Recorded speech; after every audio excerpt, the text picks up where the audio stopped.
Hey guys, I'm Brufio. Welcome back to the channel. Today we are going to react to some videos that you sent me. I get a lot of questions over on Instagram or on YouTube, and just thought maybe that's a cool new series that I can start and watch some of the videos that you sent me, react to it, because it seems like you want to have my opinion on them.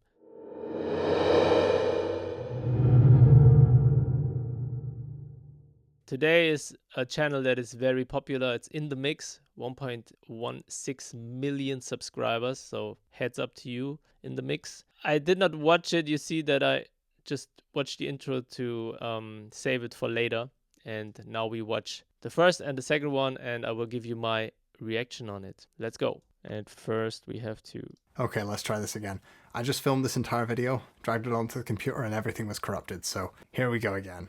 It's been something that I also experienced a lot of time. So exactly 10 years since I bought my first MIDI keyboard. I was super inspired by some of my favorite artists, so I went to the local music shop, got the cheapest one I could get, loaded up the free software, and started making beats in my bedroom just purely for fun. I spent those 10 years producing, mixing, mastering, eventually accidentally sort of turning this from a hobby into a full-time job. Remind me a little bit of my journey, because I also started the exact same way, also maybe more than 10 years ago. But yeah, I think everyone starts and wants to be a musician and then transitions over into mixing. Not a lot of people are from the beginning on completely sure that they want to be a mixing engineer. First they love music, then they go into record themselves or record other people, and then you go into mixing and all that good stuff. And running my own studio. But more importantly, it got me thinking about loads of the harder lessons or just straight up mistakes that I've made over the years. A few of them are just simple mixing tips. Others are mindset shifts that really help things click into place. I don't want to turn this into a 45-minute long video essay, but if any of these concepts really resonate with you or connect and you want to have a much deeper conversation, just leave a comment and I'm happy to have a chat, or I can turn any of these into a much longer. I will also put this video into the comment section or into the description of the video, so you can check it out, of course. And more detailed video. This is the best way to mix competing tracks, and it's the most common question I hear. While there are lots of plugins designed to help carve space between different tracks, and you can use EQs and dynamic EQs to attenuate and boost the same regions on different tracks to try to carve space. But the reason it's so difficult to get all of these competing elements to fit together in the mix is because the problem cannot be fixed in the mix. This is one thing that really has to be fixed in the arrangement and production, and nobody likes to hear that. It was so annoying to hear this when I was starting out, or even for many years. But listen to any of your favorite records. Notice how all of the elements groove around each other, fit in the pocket, and they're all working. That's really a good point. And you have to get the recording right is always something that I'm also aiming for, because if you have an amazing recording, the song will mix themselves. If you have amazing arrangement, the song will mix itself. If you record something and it doesn't sound good, you have to do a lot of stuff, restoration plugins, all that good stuff, and maybe rearrange stuff, re-record stuff. It's a pain in the air, and record the right way and record with good stuff. And I don't mean just use samples. With the arrangement, once this mindset shift sinks in, your tracks are going to sound so much more confident, they're going to have a lot more purpose, they're going to groove well, and they're going to pretty much mix themselves.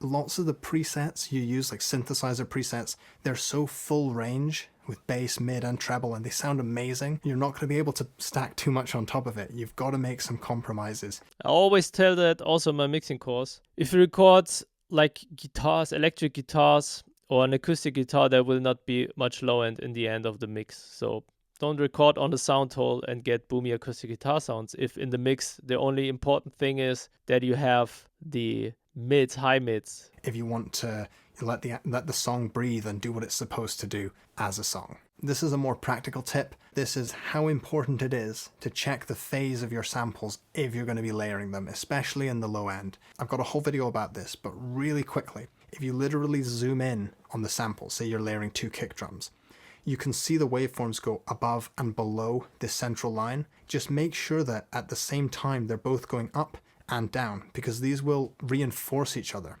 If the two waveforms... I would tell you the same. What I'm doing is use my samples that you get for free at brufiomusic.com/gift, and they are already in phase if you stack them. Or not only use samples all the time, but use, for example, Superior Drummer, Easy Drummer. If you want to have a real drum kit, for example, you can stack kicks, you can stack snares, and they are all in phase with each other. Waveforms are opposite. They're actually going to cancel each other out, and no amount of processing, EQ, compression, distortion, anything you lay onto it can help, because the two waveforms are canceling each other out before you've even started. And the reason I share this is Okay, yeah, that's true. Let's go to the next point, the 5-click rule. That mistake. I learned this one years too late. Okay, let me guess. It's if you need more than 5 clicks on the plugin, maybe, then you overdo it or stuff like that. I call it the 5-click rule, and I've never shared this online. At one point, I decided that if anything was going to take more than 5 clicks in my DAW or software, I had to find either a better way to do it, automate it, shortcut it, or simply just use a different software. My relationship with the software at the start was really bad. I felt like I was wrestling this software to make it work for me. I always felt like I was having to do the heavy lifting, and the software was just totally getting in the way. There had to be a better way to do it. And I also talk about key commands or favorites or stuff like that all the time, templates. You have to be efficient. That's really, really, really important to be efficient, you know. I use a template to start a production because I already have my buses, my effects, my favorite plugins all in place, and I can still be creative and still use other things. But if I quickly want a reverb, I don't want to load a plugin up. Same with key commands. I have for velocities in the drum map. I have it for zooming in, out, cutting, all that stuff. You need shortcuts. Make your own if you don't like the ones that come with your plugin or your software, and use templates. Guys, get more efficient. Truth is, if you go through the manual, if you look for advice online, there almost certainly is. If you're trying to record stuff, add effects, pull in your favorite presets, load up projects, there's no need to be clicking through loads of menus. Yeah, true. So go to the next point. Software. This one is insanely controversial, and I really don't know why. But basically, a few years ago, it looked like loudness regulations and specifications were going to be coming in, and that it would make everything more beneficial to you. That's true. For example, Spotify, we all have this rule of -14 LUFS, and I still master my tracks to like -8 or something like that, because even though they regulated and limited down, the perceived loudness is still a lot louder if you mix it to -8 or 9 loops than -14, in my opinion. If you mastered at slightly lower levels and followed the specifications for particular streaming services. But it's become completely apparent to me, especially after my last mastering video where I looked at what a bunch of professional engineers were doing and what levels they were hitting.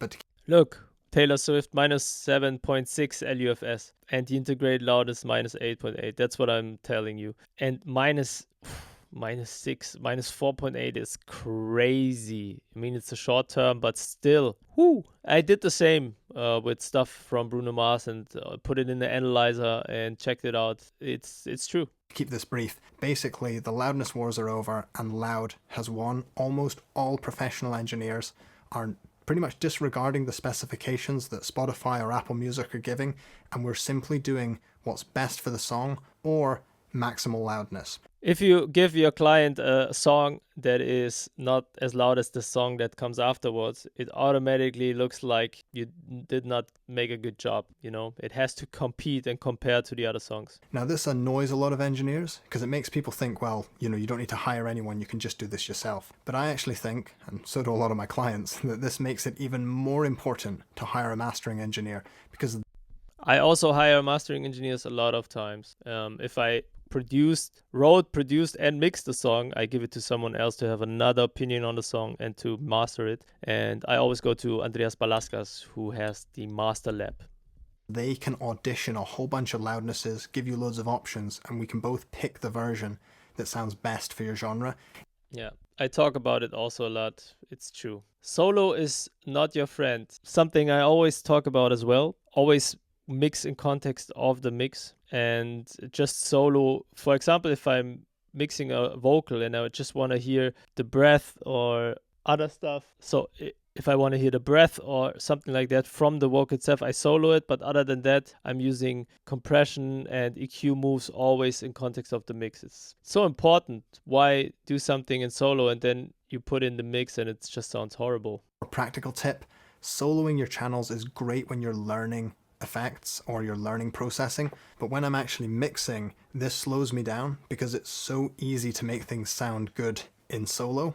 You know what it's like, you mix something that sounds amazing, you play the rest of the tracks, and it doesn't fit in. You have to make a load of adjustments. So what I try to do, and this is really difficult and disorienting at first, is playing that track in the context of everything else. If you're mixing the snare, keep the rest of the drums on while you're adding the effects. If you're mixing the vocal, maybe keep the guitars or the synthesizers on, even at a lower level. This is going to rapidly improve the speed of your mixing because you're not going to have... Yeah, I would even say if you record the vocal, leave everything in because it has to go through all the instruments the same way. No. Oh, no, no, no, no, no, no, no, no, no, no, no, no, no. Okay, my face was not there, but I recorded the OBS. So now I'm back. Okay. Yes, as I said, if someone is, just to make the point, if you see someone online and you think that this guy or girl makes amazing music, you subscribe to the channel, you listen to the music, you listen to the tutorials, and you always get inspired and think, that's how I want to sound as well. Why not trust them? If they doing it like this and they explain it to you and you think it sounds awesome, then that's the only thing that matters. If they use an EQ maybe the wrong way for some experts, but this is exactly how you get to the sound that you want, then use it like that and trust those people. And if someone makes songs and music that you don't connect with, you think it sounds awful, don't watch the videos and don't learn from them. Easy peasy, okay? And it's the same like with everything, not just music. And if I tell you that I cut out lows and highs on my delays or on my reverbs in order to don't mud up my mix, you can try it. If you think it makes no difference, then don't do it. It's easy as that. It's just easy as that, guys. Honest, it takes several years to be able to develop that ability to know. So when you're more experienced or more advanced, these forums and blogs can be great because you can pick the bits you need and pretty much throw away the rest. That's why I'm a fan of online courses. As I said, if you trust someone for a specific thing that they're doing, buy the courses, really, and just experience the guide from point A to point Z, the whole thing, and then decide if you got better or not. Use the stuff, implement the stuff. The only way you get better is if you implement it and just do it all over again, all the time. Sharing advice about levels for particular tracks, or saying that you can only EQ or compress by a certain number of dB, like 3 or 6 dB. Exactly. There is no rule in the world. Maybe there are some rules. I would say, yes, please know them, but then you also know how to break them. You know what I'm saying? So, for example, we don't want to clip when we sing into the microphone. So if we clip, it sounds like this. We don't want that. We could still use that sound if we really want to do something creative, but we can also do that then with a distortion plugin or stuff like that. So there are rules, but I would say if you know them, you can also break them. When I was starting out in music production, this concept of never compressing more than 3 to 6 dB was just spoken like gospel all over the internet. And then you get into the more professional world and you realize that is absolute nonsense. You just do what the tracks need. And by far the biggest lesson here is that if there's anyone online trying to sell you any sort of formula or method to mix or produce a song or master by a particular method or formula or by numbers, that's absolute nonsense. I don't think I have a video like that. There are some cool ways, let's say, to get from one point to another, but maybe there are also other ways to go to that point in the end. If I'm mixing a song and I'm thinking, it's the 4th or 5th time that I'm doing it like this and it's very fast and it's an amazing result, then maybe I share it with a YouTube video and say, this is the best way to make a vocal delay. And of course there are other ways. This, I think, is the best way, and I show it to you. You can implement it, see for yourself if it's the best way, If not, you know, it's also a little bit of the YouTube game. The best way. This is the guide to perfect vocals. I mean, you have to play the game a little bit, but don't do clickbait stuff, of course. If you think it's the best way or one of the best ways, share it with the community. Anyone that's professional knows that there's no such formula. It's a very creative process, and anyone trying to sell you, especially a course that gives you some exact step-by-step guide to a hit song or some perfect mix, that is nonsense. Yeah, that's exactly what I mean. So the thing is, I think you have to separate a little bit from the only way to make a hit song, or if it's a step-by-step guide how to make a hit song. That for me differentiates a little bit. This is a step-by-step guide to make a hit song, but it's not the only step-by-step guide. So you can do it with this formula, you can do a hit song, but there are other ways. But you learn every time, or every time you do something like that, you learn, and then you just keep the stuff that you need. And in the end, you become someone that knows exactly what works for them and what not. That's the beauty of the art. And I wish I'd known that sooner as well. So that's all I have time for here. I've got loads more points that I want to get to, but okay, so was a good video, I think. And now let's watch part 2 maybe. Go to brufiomusic.com/gift and I will send over some free stuff like my Cubase template, drum samples, and some ebooks on how to get amazing vocals at home and mixing and all that good stuff.